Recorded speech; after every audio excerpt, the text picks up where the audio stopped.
बाही जोडताना एकच बाजूची बाही होते का तुमची, तर ह्या पद्धतीने तुम्ही करून बघा किंवा शिवून बघा. आता खालच्या साईडला आहे ना अस्तरचा आणि ब्लाऊज पीसचा कपडा इथे ठेवलेला आहे, बघू शकता. आता इथे काय करायचं आहे, सर्वात पहिले बघा ही बाजू आहे ना रॉंग आहे, म्हणजे इथे मी चॉकनी मार्किंग केले ना ती बाजू रॉंग आहे आणि ही वरची बाजू आहे ना ती सरळ आहे. त्याच्यावरती आपल्याला ह्या पद्धतीने अस्तर ठेवून घ्यायचं आणि दोन्ही बाजूला कडेची बाजू आहे ना तर ती बघून घ्यायची, पुढचा मुंडा मागचा मुंडा, तर ते आपण अर्धा इंचानी जास्त कट केलेला असतो ते बघून घ्यायचं. त्याच्यानंतर आपल्याला खालच्या साईडला शिलाई मारायची आहे अर्धा इंचाची. आता तुम्ही अर्धा इंचाची मार्जिन घेतलेलं असेल तर संपूर्ण अर्धा इंच शिलाईमध्ये गेलंच पाहिजे. शिलाई मारून घेतल्यानंतर आता हे जे मार्जिन आहे ते अस्तरच्याच बाजूला करून घ्यायचं. आता खाली कपडा ठेवून आहे ना आपल्याला अस्तरवरती शिलाई मारायची, याला दाब शिलाई म्हणतात. आता हे मार्जिन आहे ना लक्ष देऊन आहे ना ते अस्तरच्या बाजूला गेलं पाहिजे, हे लक्षात घ्यायचं. नाही तर काही वेळेस काय होतं, अर्ध आहे ना अस्तरच्या बाजूला येतं आणि अर्ध ब्लाऊज पीसच्या बाजूला येतं, असं नाही झालं पाहिजे.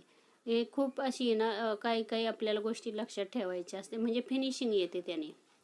चला इथे बघा शिलाई मारून झालेली आहे. त्याच्यानंतर आपल्याला आता हे दोन्ही कपडे असे उचलायचे, दोन्ही पण अस्तर आणि ब्लाऊज पीसचा कपडा असा अस्तरचा जो भाग आहे तो खालच्या साईडला टर्न करायचा आणि आपल्याला आता कडेला वरच्या साईडला शिलाई मारायची आहे. शिलाई मारताना ना इथे थोडंसं हाताने प्रेस करून घ्यायचं आणि हाताचा जास्त वापर करायचा आहे आपल्याला. पुढच्या साईडला आहे ना हलक्या हाताने कपडा हळूहळू पुढे खेचायचा आणि एक हात डावा हात आहे ना आपल्याला कपड्यावरती ठेवायचा, म्हणजे घड्या वगैरे अजिबात पडती नाही.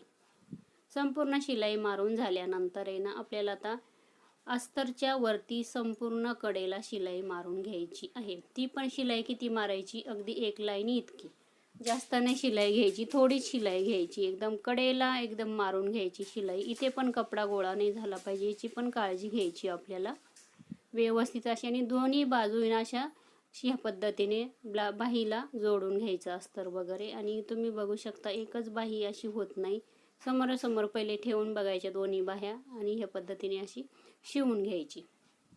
आता इथे बघू शकता संपूर्ण अस्तरवरती कडेला शिलाई मारून घेतलेली आहे आणि त्याच्यानंतर आपल्याला आता जो ब्लाऊज पीसचा कपडा आहे ना अस्तरच्या पुढचा तो आपल्याला कट करायचा आहे अस्तरच्याच मापाने. कट करताना आपल्याला अजिबात अस्तरला धक्का लागता कामा नये, कारण का परफेक्ट असं आपण अस्तर कट केलेलं असतं त्याच्यामुळे. इथे बघा खालचं टोक एकमेकावरती ठेवायचं आणि वरच्या साईडला थोडाफार जरी कपडा कमी जास्त झाला ना, 1.5 इंच मार्जिन घेतलेलं असतं आपण, तिथपर्यंत सारखंच ते कट करून घ्यायचं. या पद्धतीने बाही जोडायची. चला धन्यवाद.